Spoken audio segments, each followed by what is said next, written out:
ত্রিকুট পর্বত আর তপবন ঘোরার পর আমাদের তৃতীয় স্পট হচ্ছে গিয়ে নওলাখা মন্দির। তো চলুন গিয়ে দেখি ভেতরে কি দেখা যাচ্ছে, কি রয়েছে। এই যে আমরা ঢুকে বললাম, দেখুন এখানে প্রচুর জিনিসপত্র দেখেছেন, প্রচুর দেখুন ছুরি, কাঁচি, রান্দা, কড়াই, লোহার জিনিস ভর্তি এখানে।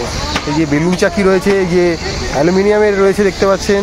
তো চাইলে আপনারা এখানে গেলে কিনে, যে দেখুন এটাতে আপনি ডাব, নারকেল কাটতে পারবেন এই জিনিসগুলো দিয়ে, খুব সুন্দর সুন্দর। এই দেখুন একটা ছোট্ট বটি, যেটা দিয়ে আপনি ঠাকুরের ফল কাটতে পারবেন, এটা একটা জিনিস। সাবধান হাত যেন না কাটে। প্রচুর জিনিস রয়েছে এখানে, দেখতে সারি সারি জিনিস এখানে, চাইলে এখান থেকে এগুলো সংগ্রহ করতেই পারেন আপনারা। দেখুন এখানে বাইরে সানগ্লাস থেকে শুরু করে মেহেন্দি হাতের, এই দেখুন রকমারি সব জিনিসপত্র ঠাকুরের যা যা হয় সব কিছুই পাওয়া যাবে। আর এখানে দেখতে পাচ্ছেন এই যে সেই মন্দিরটা পুরোপুরি রেনোভেট হচ্ছে নতুন করে আবার আপনার সাথে তুলে ধরার জন্য। তো চলুন ভেতরে গিয়ে দেখছি কি দেখা যাচ্ছে। ভেতরে দেখানো কতটা যাচ্ছে জানি না, দেখাতে পারলে দেখিয়ে দেবো আমাদেরকে। তো চলুন। চলে এসেছি দেওঘরের আর একটা খুব পপুলার স্পট, এটা হচ্ছে নওলাখা মন্দির। ঠিক আছে, 9 লাখ কথাটার মধ্যেই মন্দিরের মানে অনেকটা লুকিয়ে আছে, তবু একটুখানি ইতিহাস আপনাদের সামনে তুলে ধরার চেষ্টা করছি। এই যে মন্দিরটা ভালো করে আপনাদেরকে আমি দেখাবো, আপনারা দেখতে পাবেন।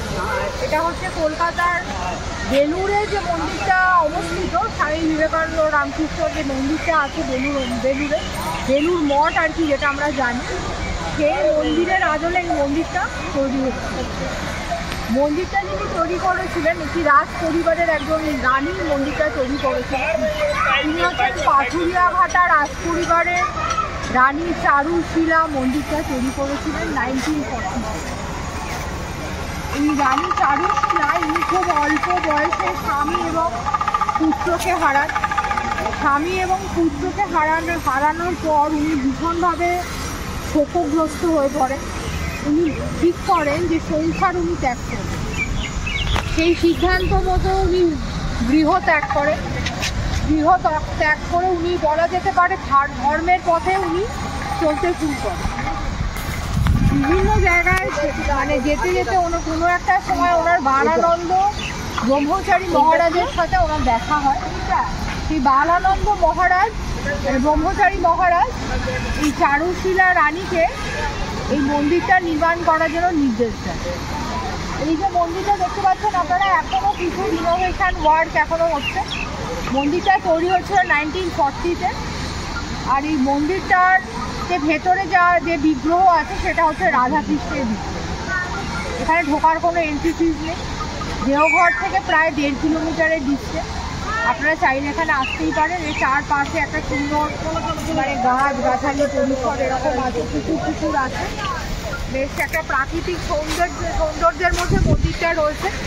যদি কখনো দেওঘরে আসেন এই মন্দিরটা আসবেন। এবং সর্বশেষ যেটা মোস্ট ইম্পর্টেন্ট ইনফরমেশান, সেটা হচ্ছে এই 1940-তে এই যে মন্দিরটা যখন তৈরি হয়েছিল, মন্দিরটা করতে খরচ পড়েছিল সেই সময় 9 লাখ টাকা।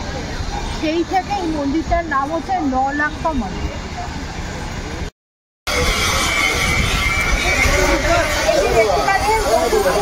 এটা হচ্ছে রানী চারুশীলা ঘোষের একমাত্র পুত্র সন্তান যতীন্দ্র ঘোষ, তারই নামে এটা লেখা হয়েছে যতীন্দ্র ঘোষ। এই যে এই মুহূর্তে আমরা এই নওলাখা মন্দিরের ভেতরে চলে এসেছি। তার এই কারুকার্যগুলো আপনারা দেখতে পাচ্ছেন, আমরা দেখাতে চেষ্টা করি যতটা পাচ্ছি। অনেকটা বড় পরিসর জুড়ে দেখতে পাচ্ছেন। শুভ ক্ষেত্র একদম মার্বেল দিয়ে একদম মানে ধবধবে সাদা মার্বেলের ইয়েটা। এখানে প্রচণ্ড পরিমাণে গরমের মধ্যেও ঠান্ডার উপশম হচ্ছে। আর চারদিকে আমরা ঘুরে দেখছি এই যে পুরো জায়গাটা। তো সামনে বিগ্রহ রয়েছে, সামনে কি ছবি তোলা বারণ, তাই দূর থেকে দেখাচ্ছি পুরো জায়গাটা ঘুরে দেখতে। তো যদি দেওঘর আসেন অবশ্য করে এই জায়গাটা আসবেন, এটা একটা ট্যুরিস্ট স্পটের মধ্যে পড়ে। আর ওই যে বললাম আপনাকে যে আপনি যখন কোনো অটো রিজার্ভ করবেন তারা আপনাকে এই প্যাকেজগুলোর মধ্যে এটা নিয়ে আসবে। আর যদি রিজার্ভ না করেন ইন্ডিভিজুয়াল এসেও আপনারা দেখতেই পারেন। তো আসবেন, ভালো লাগবে। এই জায়গাগুলো খুব সুন্দর, শান্ত পরিবেশ, প্রচুর লোকের আনাগোনা এখানে। তো চেষ্টা করবেন আসার।